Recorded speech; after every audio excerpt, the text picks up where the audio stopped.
Alright, I'm going to do a quick review of the review we did in class for the test. So, look at this graph right here. The a value is negative, see how it's going down? Square root, and hk is 0.4. So 0.4 over 1 down 1. Whoosh. Right here, a cube root, 1/3 is a cube root. A value is 1. My hk would be 1, the opposite of that, 0.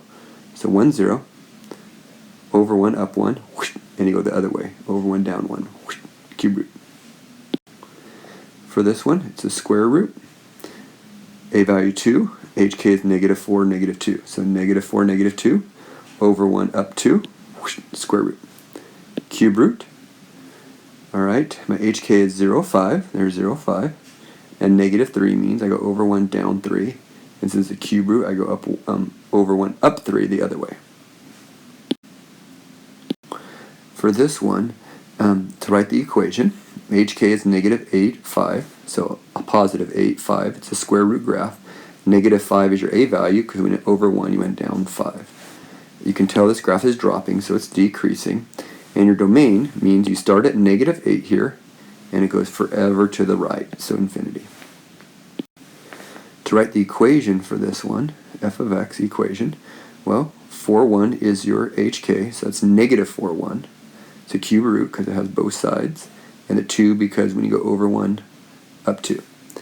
This graph is always growing, so it is increasing or slowly increasing.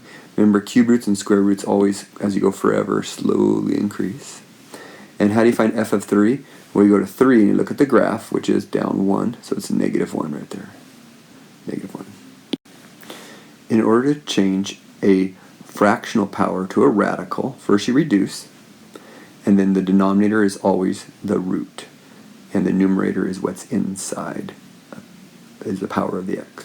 Now to go backwards, what you first have to realize is this is a square root for a reason, so there's a 2 here, really. And then the root, the radical, or root of the radical, is the denominator, and that is the numerator. The reason this one is no solution is you can never have a square root equaling a negative, so you know right off. If you solved it and checked, you would find that. To find this one, what you have to do is you have to power the reciprocal power. So 2/3 is 3 over 2 to both sides. That becomes x. And then to get this, you are looking to get rid of that root radical. Basically, it's a square root, a 2 root. So you're thinking, okay, what here is 2 to the squared? What squared gives you 4? So it's 2 squared. 2's cancel when you take a power to a power, because they multiply, leaving you a third. So it's 2 to the third. 2 to the third is 8. And when you check it, you always want to check when you put this in. Well, because you have a 3 on the bottom, you're thinking, okay, what cube gives you 8? So 2 cubed gives you 8. 3's cancel. And 2 squared is 4. That's right. So make sure you always check. To solve this radical, you squared both sides. Then you minus the 6 over, and you got your answer. Check it. You plug it in for x, and that is true. This one takes a little bit longer. First step, as you can tell, add the 200 over. Then you take the 2, get rid of it by dividing it off. Then you take the inverse, or the reciprocal, power, so 2/3.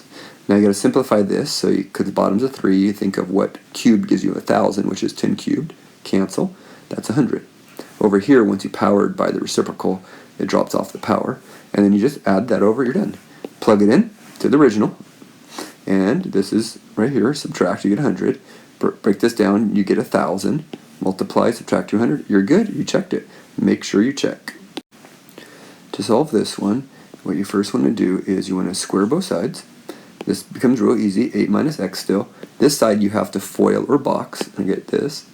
Then what I need to do next is I need to move both these over. So I minus the 8 right there, add the x over there, and then that becomes this. I factor it. Remember, this is the top. And then the bottom is this, which, I forgot to write -3 there. That's interesting. But there's a -3 on the bottom. All right. And when you factor that, you get this. All right. So, but why is only this one answered? Well, when I plug both this and this in, when I plug them both in, this one works, this one doesn't, because the square root of 9 does not equal -3. But this one worked fine. So that's my only answer. This one's called extraneous.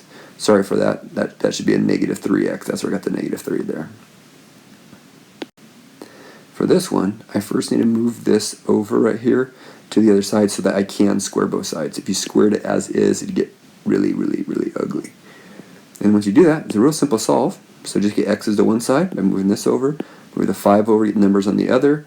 You got 11, negative 11, sorry. But when you put negative 11 in for both of these, what you'll notice is you get a negative 16 minus a negative 16 inside of square roots. You cannot square root a negative, so it's no solution. These are imaginary numbers, which we're not dealing with. To find inverses, the first step is switch x and y. Then we just get y by itself, so add the 4 over, divide by negative 6 to get the y by itself. Then we're up here. Then to get rid of this cube, you have to cube root both sides. It's the inverse operation of a cube. And then you're done. Just make sure this cube root is around the whole fraction. If you just have it on the top, it's wrong, because the whole fraction is cube rooted. That right there would be your inverse. For this one, you want to solve for n. So we get this number, this letter by itself. So the first thing, you get rid of that 4 because it's the most outside order of operations backwards idea, and multiplies the, when you do order of operations backwards, there's no add subtracts to do. And you go multiply or divide, so you get the 4 off. Then you can get, once you get inside, you can get the add and subtract. But you basically are trying to get everything off the square root. So anyways, divide 4, both sides. Now to get rid of the cube root, you cube. Now that, oh, by the way, there's supposed to be a plus there. I messed up, as you can tell. Forgot the plus again, little error. Then I cube both sides, okay. When you cube this, k cubed is that, 4 cubed is 64. And then I minus the p over. There's my answer. You can write it this way. It's just, I like this way better. It's a lot better. In order to solve by graphing, what you do is you graph this side, which is the red, because your hk is 1, 5. Your a is 1, so over 1 up 1, your square root. And this is a graph of 3, or y equals 3, so there's a graph of 3. And what you notice is they never cross. That's why there's no solution. If you were to solve this algebraically, you'll notice there's no solution, because what happens is you minus the 5 over, you get negative 2. And you can't ever have a square root equal a negative, so you can tell kind of quickly if you did it algebraically. But remember, when you do it graphically, you graph both sides and see where they cross. Alrighty, this problem's a little long. F is the graph right there, it's given. Alright, P, you have to graph this one. Oh, basically, the point is you're trying to answer these questions over here. And to answer them, you basically need to graph all 4 of these right here. So that's what I'm doing. So to graph this one, that's 0, negative 6, 0, negative 6. And the 3 means I go over 1, up 3. Square root graph, P, in red. The blue one right here is, as you can see, it's got an A value, a lead coefficient of negative 2. Vertical shift up 8, so if you see we went up 8 and left 5, so I went up 8, left 5, and then I remember my A value is negative 2, so I went over 1, down 2. There's G. Just kind of read it carefully. I like how it tells you, just go, oh, up, over, and the A value. Okay, this last one is the green one, and all I did is plot the dots. Negative 6, negative 2, negative 5, negative 1, negative 2, 0, and 3, 1. And then what you'll notice is, connect the dots, you got your square root, label it h. So now we can answer the questions. Which function has the largest x-intercept? X-intercept means where does the graph cross farthest to the right? If you look at this, well, it's a little tricky. You might think there. But if you stop and think, this blue graph is going to keep going down, down, and cross way over here. So it's actually G. So be careful. That was really, really tricky. All right, which function has the smallest y-intercept? Okay, the smallest y-intercept is which graph hits the lowest. Well, it looks like the red one, right? But look at this black one. Isn't it going to hit sooner or later down here? So again, another tricky one. You can't see it, but it actually is going to hit down here. So F has the smallest y-intercept, or the lowest y hit. Which function has a domain from 0 to infinity? So which function starts at 0 and goes this way? The red one right here, which is P. Which function has the greatest average rate of change from 0 to 1? So on this interval right here, 0 to 1, which function's steepest? Well, right here, that's not very steep. And that little interval, that's not very steep. Whoa, that's a 4. That's pretty steep. This one, it's big to start with, but it's tailing off. So right here, it's probably not going to be that steep. So this red one, for sure, will be the steepest, which is P. And which function is decreasing fastest? as x approaches infinity. So as the graph goes forever, if I'm saying decreasing, what I'm looking at is either the blue here or the black. Those are only decreasing. These are increasing. The fastest would be the one with the biggest a value. So this one is over 1 down 4. This is over 1 down 2. So since this one's decaying faster, as you go this way forever, it's also going to keep decaying faster, or decreasing faster than the blue one. Last two questions, we want to write the equations for G. So you look at this sentence and you write it, or you look at the graph.